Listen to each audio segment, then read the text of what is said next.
TV सत्यमेव व्रतम।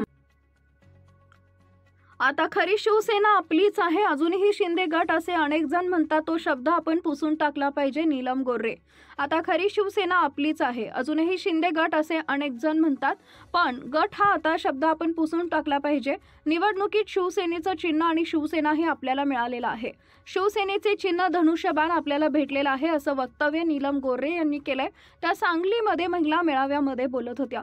सांगलीच्या 2019च्या पुरानंतर खूप अस्वच्छता होती। ही अस्वच्छता दूर करण्यासाठी एकनाथ शिंदे त्यावेळी पुढे सरसावले होते। त्यावेळी एकनाथ शिंदे मुख्यमंत्री नव्हते, मात्र ज्या पद्धतीने एकनाथ शिंदे सांगलीकरांच्या मदतीला धावले, त्यामुळेच सांगलीच्या श्री गणेशाच्या आशीर्वादाने एकनाथ शिंदे यांना मुख्यमंत्री केलं, असंही त्या म्हणाल्या। लाडक्या बहिणींना मुख्यमंत्री देवेंद्र फडणवीस एकनाथ शिंदे यांनी दिलेलं वचन पूर्ण करण्यासाठी आम्ही कायम प्रयत्न करणार। लाडक्या बहिणी योजनेच्या पैशामुळे बँकांना कोट्यावधी रुपयांचं व्याज मिळालं, त्यामुळे बँकांनी बँकेत आलेल्या महिलांना किमान बसायला खुर्ची तर द्यावी, असं गोरे म्हणाल्या।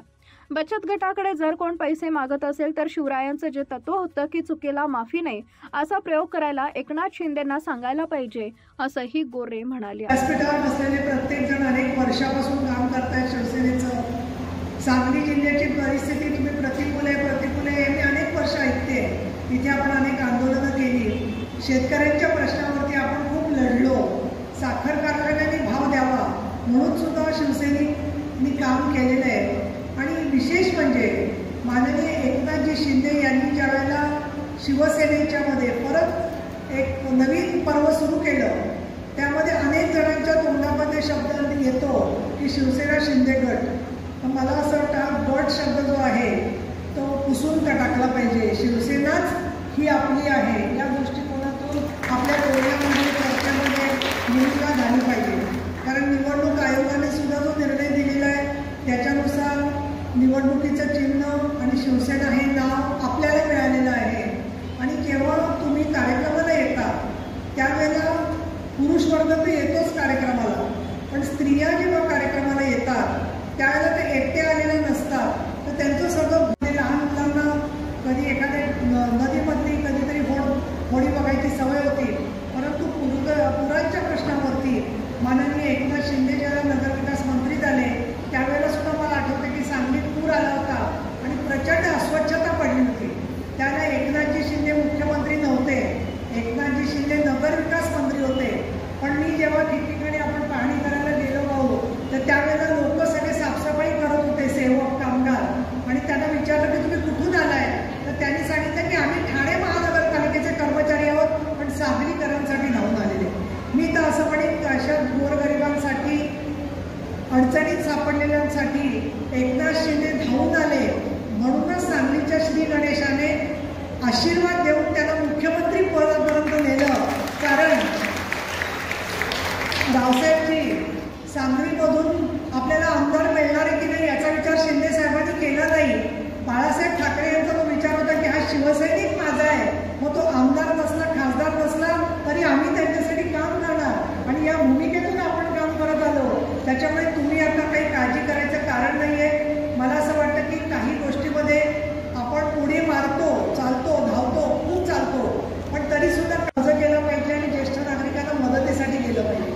त्यामुळे लाडक्या बहिणी ज्या आहेत त्यांना आता थोडंसं मला असं वाटतं गावामध्ये मान मिळायला लागला आहे। आपण जरा ताठमानेने बोलायला लागलो, आवाज जरा मोठा व्हायला लागला। काही महिलांनी मला सांगितलं की आता मला तहसीलदार ओळखतात, बँकेमध्ये गेले तर लाडक्या बहिणींसाठी रांग असते वेगळी, कारण त्यांचे पैसे देण्यातून कोट्यावधी रुपये मिळाले बँकांना तुमच्यासाठी।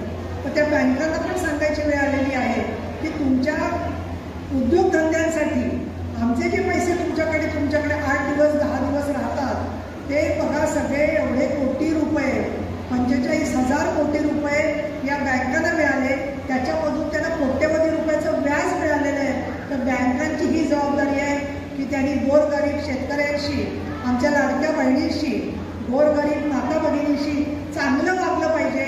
तुम्हाला गेल्यावरती बसायला खुर्ची दिली पाहिजे, ती कायमची खुर्ची कोण मागत नाही आहे, परंतु तुम्ही तुमचं पासबुक बघायला गेलं असाल, कर्ज मागायला गेलं असाल तर त्या बँका ज्या महिलांशी नीट वागत नाही, त्या शेतकऱ्यांशी नीट वागत नाही आहे, त्या बँकांचा सुद्धा मी आढावा घेणार आहे।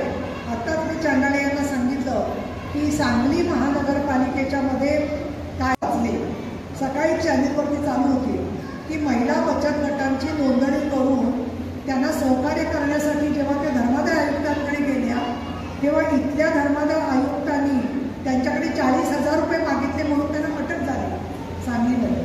त्यामुळे धर्मादाय आयुक्तांचे लोक जर का असं अधर्माचं त्या चुकीचं काम करत असतील तर त्यांची गाठ आमच्या शिवसेना महिला आघाडीची आहे हे मला या ठिकाणी सांगायचं आहे.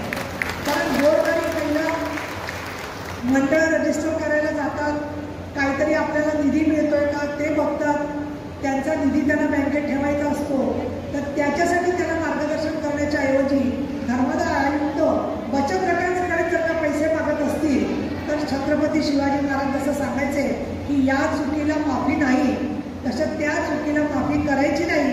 बचत गटांचा जो पैसा आहे तो जनतेचा आहे आणि त्याच्यामध्ये जर का कोणी पैसे खात असेल मागत असेल तर तुम्ही सुद्धा लक्ष ठेवून राहा आणि त्याच्यावरती आपण माननीय शिंदे साहेबांना सांगून योग्य ती कारवाई करायला सांगू. अजून एक योजना सरकारने केलेली आहे की त्याच्यामध्ये